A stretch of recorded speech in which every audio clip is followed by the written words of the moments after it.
Hello and welcome everybody to KATV India. This is Mukund. Today you're joining us on a brand new show called Weekly Political Roundup. So what we want to do in this show is we want to analyze and talk about the latest political developments across India and what its ramifications are, and we want to try to analyze the nitty-gritties of these issues. So first we're going to talk about a big issue that's going on currently, which is the uncertainty around the BJP's national president and what its political ramifications are. So as all of you know, currently winter session is going on in Parliament and there's a lot of ruckus on SIR, vote chori and other issues.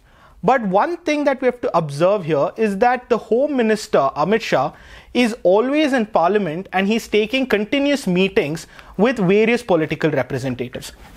On these lines, our sources today tell us that there was an important meeting in the Home Minister's office which was attended by Parliamentary Affairs Minister Kiran Rijiju, Arjun Megwal, Health Minister and BJP National President JP Nadda, and Commerce Minister Piyush Goyal and a few other MPs. So the discussion according to our sources was on the new BJP national president and the UP BJP state president. So for those of you who don't know, Piyush Goyal, the Commerce Minister, is also the BJP election in charge for Uttar Pradesh's state president election. So this was what the meeting was around.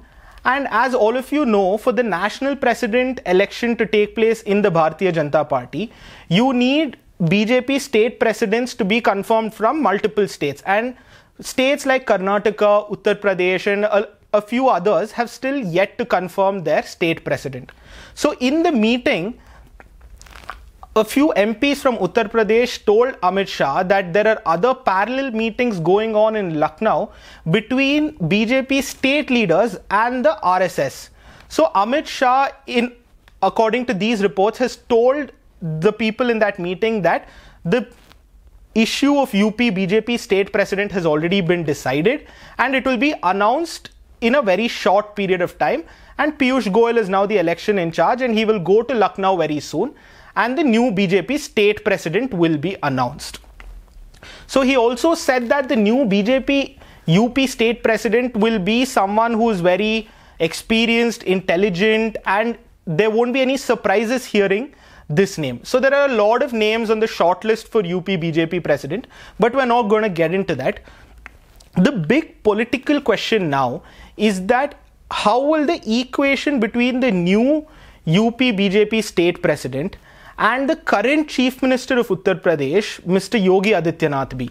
So as all of you know, UP's deputy chief minister is Mr. Keshav Prasad Maurya. He was also the BJP state president before, and in political circles he is known as someone who identifies with the Amit Shah camp.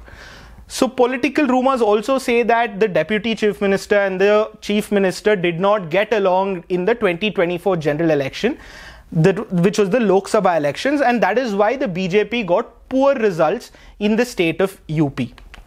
So to give you a bit of backdrop and context, Mr. Keshav Prasad Maurya was the state president of BJP UP in 2017, and this is when the BJP was elected into power after a long time, and he was supposed to be the chief minister, but as all of you know, Mr. Yogi Adityanath was chosen and he became the chief minister of UP. So there is this narrative that is developing in political circles both in Delhi and Lucknow that there is a cold war or a sort of tug of war that is going on between Amit Shah and Mr. Yogi Adityanath. So this was already evident during the 2024 general election, when you saw that Mr. Yogi Adityanath reportedly did not campaign to his full strength, which caused a drop in BJP seats in UP. So what will happen now that the BJP state president is about to be announced? Will this narrative or tug of war improve, or will it go worse? Will the relationship between these two mega leaders worsen? As you all know, the 2024 Lok Sabha election was a shock to the Bharatiya Janata Party. They were hoping that they will go above 400. Infamously, their slogan was 400 par, but they ended up somewhere near 240. And this was largely due to two states, Uttar Pradesh and Rajasthan, where the Bharatiya Janata Party got a very big deficit in seats. So especially in Uttar Pradesh, Akhilesh Yadav's Samajwadi Party, which is the primary opposition party, is a very formidable force in Uttar Pradesh. Akhilesh Yadav has been parroting this very notion of a PDA alliance, which is a Pichda Dalit Adivasi alliance. I mean, Pichda Dalit Alpasankyak alliance. That means your OBCs, your SC community, your ST community, and your minorities, your Muslims, Christians, and all of this. So BJP has been facing this narrative in Uttar Pradesh, where its CM, Mr. Yogi Adityanath, is a Rajput, and its two deputy CMs are OBCs and Brahmins. So how will BJP balance out this state president appointment to ensure that the PDA narrative in Uttar Pradesh is not taking too much of resonance? So now you might ask, why is it that we've talked so long about just a mere BJP state president? What is so special?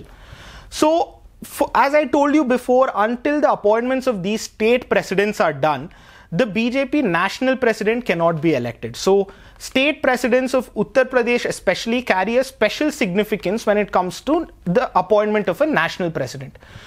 So, as all of you know, there has been a slow underlying discussion about succession in the Bharatiya Janata Party. After Prime Minister Narendra Modi, who is the person who is set to lead the BJP? And in this regard, having a favorable national president will go a long way. The national president will determine this next PM phase in a very big way. So, as all of you know, the Rashtriya Swayamsevak Sangh, the RSS, is on one side lobbying for their candidate to be the national president, and Amit Shah and others on the other side are lobbying for their own candidate to be the national president. There are a few rumors here and there that XYZ number of people might become the national president, but that is not what the intention of our video is today. The intention is how this battle for national president is going to shape the succession war within BJP in the coming few years. So, as I said, largely the succession battle is between Mr. Amit Shah and Yogi Adityanath as of today. I am not saying they're the only two contenders, but as of today, there is this narrative that either one of these two are going to become the successors to Prime Minister Narendra Modi and the Bharatiya Janata Party. So, like all of you have seen before, in 2024, there was a light tiff between the RSS and the BJP. So, what do I mean by tiff? Before the 2024 election, the then BJP state president, Mr. JP Nadda, said that the BJP now does not need the RSS. And political circles since then have always said that the RSS did not work to its full might in the 2024 election, and hence the BJP suffered. Post then, there have been successive state elections like the one in Haryana, Maharashtra, Bihar, and etc., which the BJP won. And according to BJP leaders themselves, these are the elections where the RSS worked to its full might, and hence the result turned in the BJP's favor. So now, people in political circles say that BJP, which was overconfident a bit before, now listens to the opinions of the RSS. So recently, I want to tell you guys that there was an event in Lucknow where Mr. Yogi Adityanath was the speaker, and he said the following words. He said, "I am a Swayam Sevak," and he heaped praise on the RSS Sar Sanchalak, Mr. Mohan Bhagwat, saying he was a Karam Yogi. So note that Mr. Bhagwat himself was in the audience when Mr. Adityanath said this. And there has also been reports of Mr. Yogi Adityanath and Mr. Mohan Bhagwat having meetings in Ayodhya and other parts of Uttar Pradesh regarding various issues which we don't know as of now. There has also been reports of RSS leaders evaluating the performance of ministers in the Yogi Adityanath government. They have said that they want to enhance coordination between the Sangh and the government. And a lot of other steps like this have been taken place. So what does that mean? Does this indicate that the RSS or the Sangh Parivar is cozying up to Yogi Adityanath? Do they see him as a sort of successor? We do not have any idea as of now.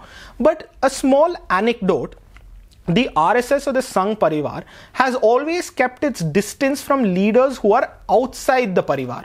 For example, those who come from other parties or those who don't have affiliation to the Sangh Parivar are always kept at a certain distance. I don't mean that they look at them in a different way, but when it comes to organizational responsibilities or picking them for political responsibilities, the Sangh naturally prioritizes its own and people who have been in the Sangh for a long time. So Mr. Yogi Adityanath was an ABVP Karyakarta before, and he has been a BJP MP, but he has never been officially affiliated with the Rashtriya Swayamsevak Sangh. So he's never been someone who's been a Swayamsevak or who's taken responsibilities in the RSS. So this is what people opposing Mr. Yogi Adityanath say. That he is an outsider and he cannot be controlled. Controlled as in his actions speak for themselves and he does not adhere to any sort of command structure. So for example, if you look at history, there have been a few examples where Mr. Yogi Adityanath has taken his own independent decisions. For example, when he was studying in Uttarakhand, when there was a college elections, when he was reportedly a part of the ABVP, he refused to listen to the ABVP's direction and fielded as an independent himself. So the result of this election was that the ABVP came third and Mr. Yogi Adityanath came second. So even in the recent past, in 2002, Mr. Yogi Adityanath had fielded his candidate Dr. Radha Mohan Agarwal on a Hindu Mahasabha ticket against the BJP itself. So Mr. Yogi Adityanath has not always toed the party line. And this is what one of his main contentions is amongst his detractors. But in my opinion, while Mr. Yogi Adityanath has not been an official RSS insider or has not toed this Sangh line at all times or the party line at all times, currently his ideology is more acceptable to the RSS than some of its own BJP leaders. He is what the RSS desires. He is a pro-Hindutva leader, pro-Hindutva face in the northern India belt, and he has a strong law and order image. So the RSS knows this, and going by Mr. Mohan Bhagwat's recent interactions and meetings with Mr. Yogi Adityanath, I don't think the RSS or the Sangh Parivar have any problems with this. When it comes to defying the dikkat of the party high command or the party leadership, Mr. Yogi Adityanath is not the only person who has done this, and he is not going to be the last. If you refresh your memory, you will know that even Prime Minister Narendra Modi had defied party leadership in the past. In the 2020 election, Mr. Modi refused to campaign in the UP election because Sanjay Joshi was made the in charge of that election. And Mr. Sanjay Joshi and Narendra Modi had a big tiff prior to this, but that is a separate story altogether. So after all of this, Mr. Modi even threatened to boycott the national executive when he was the chief minister of Gujarat if Mr. Sanjay Joshi was not removed. And eventually the party gave in and Mr. Sanjay Joshi was removed and Mr. Narendra Modi had his way.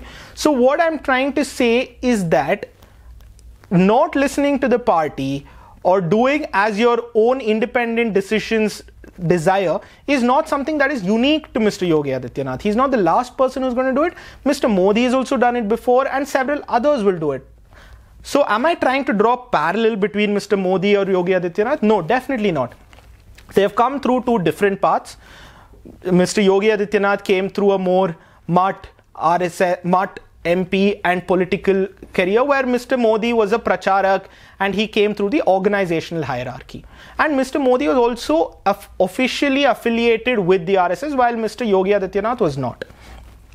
So what am I trying to say with all of this? Does this mean that the RSS has chosen Mr. Yogi Adityanath as Modi's successor? No, definitely not. At least not yet. There are many differences between Mr. Narendra Modi and Yogi Adityanath.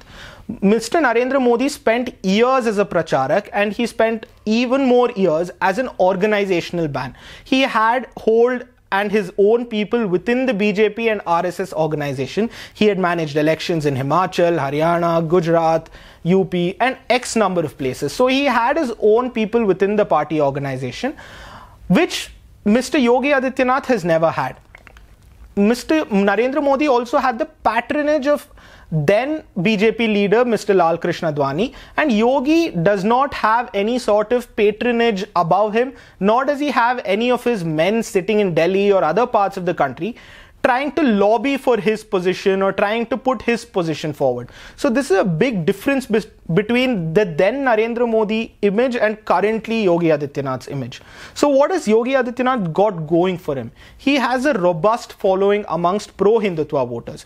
Your voters who are pro-law and order, pro-Hindutva, and traditional BJP voters are all good fans of Yogi Adityanath. But one problem that arises is Mr. Yogi Adityanath does not bring any sort of additional vote. He does not bring anything that the BJP does not already have. So in the 2014 election, when Mr. Narendra Modi ran for Prime Minister, he got a section of India's aspirational votes. He got a section of the OBC votes by his own virtue of being an OBC. So all of these votes that were not associated with the BJP before, in 2014 tied its wagon to the BJP because of Mr. Narendra Modi. So Mr. Narendra Modi got that percentage of votes due to his personal charisma. As of now, the UP Chief Minister Yogi Adityanath has not proven that he can bring such sort of independent vote. Largely, his vote is limited to already voting BJP members. So, secondly, for every politician to be successful, of course, you need to have mass connect. Secondly, you need to have a person who implements your vision. You need to have a gunslinger. You need to have someone who, if you point a finger at someone, that person will do the work. For Mr. Modi, it was Amit Shah. Yogi Adityanath does not have that sort of number two or protege. Even his government functioning largely is limited to bureaucrats. He is dependent on senior bureaucrats, and while they can help you with administration, they can't take you far politically. And this is testament. Even after close to 8-9 years of Mr. Yogi Adityanath's government in Uttar Pradesh, he still has a lot of detractors. It is not that he has had a complete hold on the party organization in UP, nor does he have any favorable lobbies in Delhi who can lobby for him within the RSS or the BJP or media circles. So Mr. Yogi Adityanath lacks this sort of network amongst himself. He does not have someone who can take care of local politics for him and take care of Delhi affairs for him. So this is one big difference between Narendra Modi and Amit Shah. So all in all, what I want to say is this national president election is a very big event for the future of the BJP, because this national president will oversee the 2029 election also. And if Mr. Narendra Modi decides not to contest these elections, then the BJP will need to find a successor as soon as possible. And for this, the 2027 Vidhan Sabha elections in Uttar Pradesh is a big semi-final, especially for Mr. Yogi Adityanath. If he wants to move beyond his Hindutva image, before his law and order image and a strongman image, he needs to show something to aspirational India, something that Mr. Modi did very successfully, something like a UP developmental model and how it can be scaled all across India. And overcoming Mr. Akhilesh Yadav's strong PDA narrative. Akhilesh Yadav is no pushover in UP. It is not going to be like Bihar, where the NDA just swept away Tejasvi Yadav's RJD, Congress and the other parties.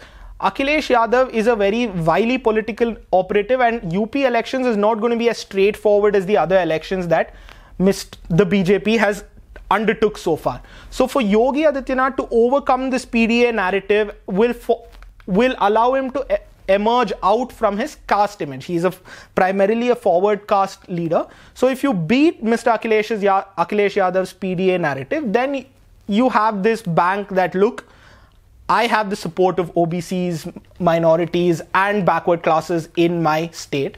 So this will give him that extra leverage to push for a 2029 succession battle, if it does exist. I'm not saying this is set in stone, but if there is a scenario that a succession battle takes place, then this 2027 election is very crucial for Mr. Yogi Adityanath. So if he does all of this and the RSS gets its candidate or its favorable candidate as a national president, only then will Mr. Yogi Adityanath stand a fighting chance to be involved in the BJP succession race. So this has been the BJP national president and its politics surrounding it and what its implications are.